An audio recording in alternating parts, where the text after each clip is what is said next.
time you learned the truth, Miss Valentine.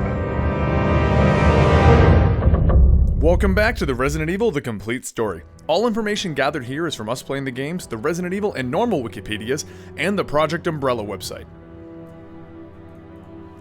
Our history of the Resident Evil universe continues in 2004. If you remember correctly, Umbrella is currently disbanded and Wesker is trying to get his own projects rolling forward. But our next story doesn't relate to either of them. This time, it's about a bioterrorist group. The leader of the FBC, Morgan Lansdowne, supplies the terrorist group Veltro with the T-Abyss virus, yet another variant of the virus. Veltro releases the virus and several BOWs in the solar-powered city of Teragrigia. At this event are 3 new agents, Parker, Jessica, and Raymond, and they'll be important later. But they are quickly betrayed by Lansdowne, and he uses the fact that the city is under attack to blow it up by satellite. 2 of the ships Veltro used to get there manage to escape in the destruction, one of which is the Queen Zenobia.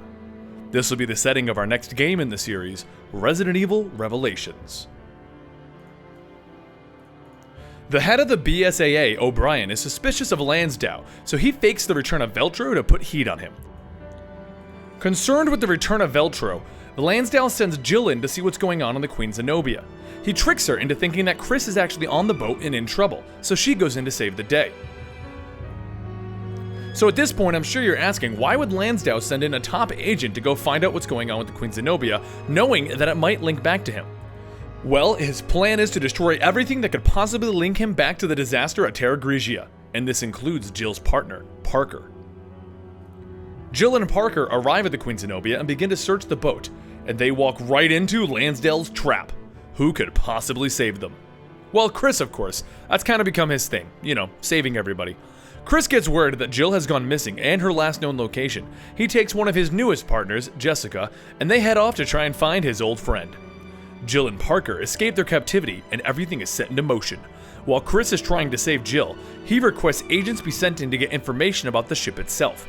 Quint and Keith are the 2 agents who are sent in, and as they go through their investigation, they discover that the entire reappearance of the Queen Zenobia is all orchestrated by O'Brien, the head of the BSAA, as a way to get information out of Lansdowne.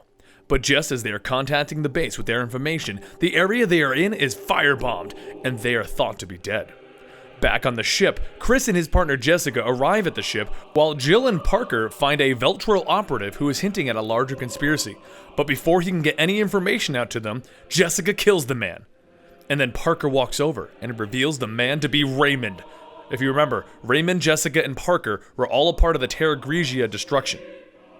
To further establish that the 3 of them are linked, Raymond was actually saved by Parker back at the disaster of Teragrigia.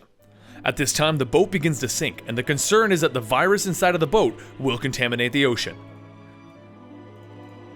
Concerned for the future, Jill and Chris go deeper into the boat to stop the virus from contaminating the sea. During their trek deeper into the boat, Parker and Jessica are looking for a way to stop the boat from sinking altogether.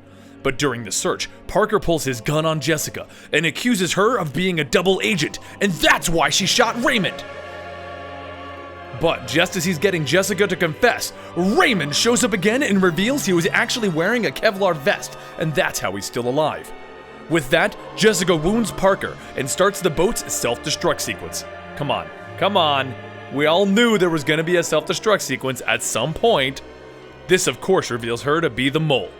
During this, Chris and Jill are confronted by Lansdowne via a comlink where he reveals the reasoning behind everything. You see, with Umbrella gone, the FBC's funding was going away. He supplied a bioterrorist group with the virus so it could be released in the city so that he could stop it to show the world that the FBC was not useless and they needed more funding. This, of course, would have increased their funding, so in theory the whole plan would have gone well, if this whole boat coming back thing hadn't happened. The Queen Zenobia explodes and everyone escapes except for the injured Parker. O'Brien then calls Chris and Jill and tells them the truth. He explains that the whole return of the Queen Zenobia was a ploy by him to get Lansdowne out in the open. But before he can reveal more, all communications are cut as Lansdowne has O'Brien arrested. All seems bleak as they realize that O'Brien is the only person who can send in support to save them. But right now, everyone thinks he is to blame for the Teragrigia incident thanks to Lansdowne. Chris and Jill come up with an idea. If they can find the Veltro leader and the remains of the third ship underneath the ruins of Teragrigia, he should have the evidence to nail Lansdale to the floor and free O'Brien. They do manage to find him in the basement using the T-Abyss virus to keep himself alive in this wreck. He does in fact have enough video evidence to expose Lansdale and free O'Brien. With that, O'Brien sends in a rescue unit to save Chris and Jill, and everyone is safe. The truth of the event went public and the FBC was dissolved. Parker was found washed ashore and returned as an agent to the BSAA. O'Brien takes responsibility for orchestrating everything, and steps down as the BSAA lead. Quint and Keith both survived the firebombing. And our favorite two agents, Chris and Jill, well, they go on their next mission right away. And that mission is to find Spencer at the Spencer Estate. And so begins Resident Evil: Lost in Nightmares.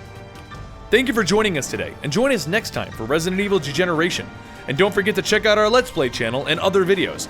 Follow us on Twitter and Facebook to keep up to date, and we'll see you next time.